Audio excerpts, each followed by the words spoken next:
दोस्तों नमस्कार। आज का टॉपिक बेहद ही इंटरेस्टिंग है। सही में मजा आ जाएगा आपको देख के, लेकिन इसके लिए आपको वीडियो पूरी देखनी पड़ेगी।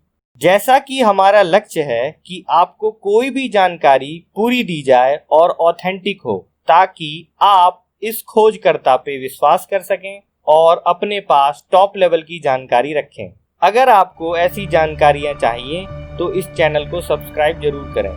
आज का टॉपिक है कि आखिर अमेरिका ने जापान पर एटॉमिक यानी परमाणु हमला क्यों किया, या यूं कहें कि वो कौन सी गलती थी जिसने जापान को बर्बाद कर दिया।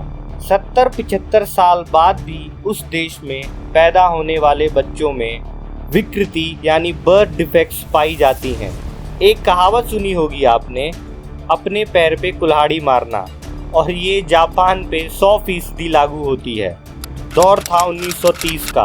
1910 में कोरिया पर कब्जे के बाद जापान ने अपने एम्पायर यानी साम्राज्य को और बढ़ाना चाहा। सन 1931 में जापान ने मंचूरिया पे आक्रमण किया। मंचूरिया नॉर्दर्न चाइना में रिसोर्स रिच प्रोविंस था, यानी संसाधनों से भरा हुआ। उसने वहां एक कठपुतली स्टेट बनाया और नाम दिया मांचुकुओ। सन 1937 जापान ने बाकी बचे चीन पे आक्रमण किया और कुछ एस्टिमेट्स की माने तो करीब 3 लाख लोगों की जान गई। इसको इतिहास में इनफेमस नैनकिंग मसैकर यानी नानकिंग नरसंहार कहते हैं। जापानी एक्सपेंशन देख वेस्टर्न पावर्स नाराज थे, और कारण भी था नाराज होने का। उन्हीं नाराज में एक था अमेरिका भी, और कारण था ओपन डोर पॉलिसी का उल्लंघन, जिसका सपोर्ट लीग ऑफ नेशंस करता था। लीग ऑफ नेशंस यानी आज का United Nations. Open door policy थी equal trading opportunities with China, यानी चीन के साथ समान व्यापार की नीति। क्योंकि जापान के पास सीमित संसाधन थे, उस वक्त वह 55% तक इंपोर्ट यूनाइटेड स्टेट्स यानी अमेरिका से करता था। 1937 के शुरू में अमेरिका ने तेल, स्टील और आयरन की सप्लाई पे प्रतिबंध लगाना शुरू कर दिया। उसी साल के दिसंबर महीने में जापान ने एक अटैक किया। अटैक था यूएसएस पनाय यानी अमेरिकन गन बोट पे। ये गन बोट यांगजे नदी पे चल रही थी।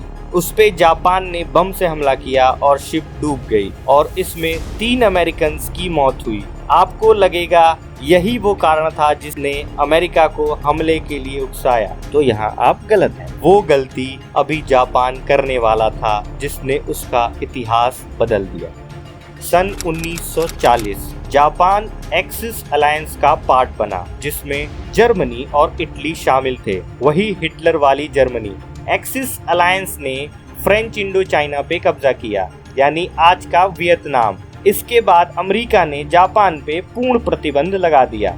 उस वक्त के यूएस प्रेसिडेंट रूजवेल्ट ने यूएस पैसिफिक फ्लीट को वेस्ट कोस्ट से पर्ल हार्बर की तरफ भेज दिया। अमेरिकी प्रतिबंध ने जापान को डायलेमा यानी द्वंद में डाल दिया कि वो एक्सपेंशन जारी रखे या नहीं, क्योंकि जापान को अमेरिकी रिसोर्सेज की जरूरत थी, लेकिन जापान ने एक्सपेंशन को ही चुना। जुलाई 1941 में जापान साउदर्न इंडो चाइना तक आ गया, वहां तक जहां की टेरिटरीज वेस्टर्न पावर्स ने कंट्रोल कर रखी थी, जैसे अंग्रेजों ने इंडिया, सिंगापुर और अमेरिका ने फिलीपींस। अब बात करते हैं उस बड़ी गलती की जिसने जापान को बर्बाद कर दिया। अटैक पर्ल हार्बर पे। पर्ल हार्बर पे अटैक का आइडिया था एडमिरल इसोरोकू यामामोटो का, जो कि कमांडर इन चीफ थे जापानीज कंबाइंड फ्लीट के। उनका मानना था कि वो अमेरिका को एक सदमे की तरह लगेगा।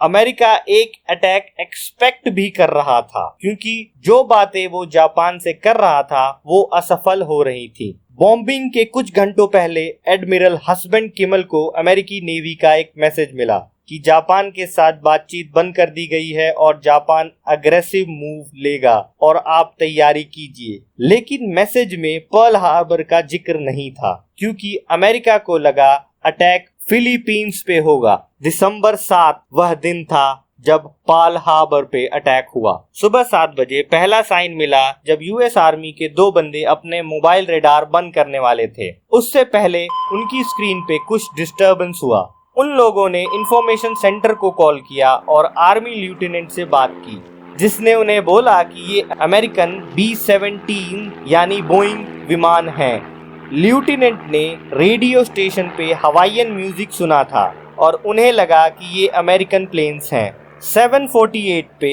फाइनली एक मैसेज फोर्ट कमांड सेंटर से गया, air red Pearl Harbor, this is not drill. Air red Pearl Harbor, this is not drill. लेकिन तब तक बहुत देर हो चुकी थी। जापानीज टोरपेडो बॉम्बर्स ने बहुत चतुराई से 2-3 के ग्रुप में पर्ल हार्बर पे बमबारी शुरू कर दी। ये बमबारी कुछ ही मिनट चली और अगले ही घंटे में 167 जापानीज एयरक्राफ्ट कैरियर्स ने दोबारा पर्ल हार्बर पे अटैक कर बमों की बरसात कर दी। अमेरिकन लोगों ने जिन्होंने ये अटैक देखा, उन्होंने देखा कि आर्मी मैन के चीखने की आवाजें आ रही थीं। समुद्र से धुआं निकल रहा था। इस अटैक में 2403 अमेरिकी नागरिक और मिलिट्री पर्सनल्स की मृत्यु हुई। 1178 लोग इंजर्ड हुए। 188 एयरक्राफ्ट नष्ट हुए। अमेरिका के लिए ये सदमा था। एक लक भी था कि 3 अमेरिकी aircraft carrier USS Lexington, USS enterprise और USS सैराटोगा उस दिन पर्ल हार्बर पे नहीं थे और ये बच गए। एयरक्राफ्ट कैरियर वॉर में महत्वपूर्ण भूमिका निभाते हैं क्योंकि इसी पे प्लेन एयरक्राफ्ट रखे जाते हैं। 8 दिसंबर को अमेरिका ने अपनी यूएस कांग्रेस में एक रेजोल्यूशन पास किया। रेजोल्यूशन था declaration of war against Japan, यानी युद्ध की घोषणा। इस पर्ल हार्बर अटैक ने अमेरिका को ऑफिशियली वर्ल्ड वॉर 2 में एंट्री करा दी और अब अमेरिका अपने लोगों की मौत का बदला लेगा। कैसे, ये हम आपको अगले वीडियो में बताएंगे। इस वीडियो को लाइक करें, ज्यादा से ज्यादा शेयर करें और ऐसी तगड़ी जानकारियों के लिए चैनल सब्सक्राइब करें।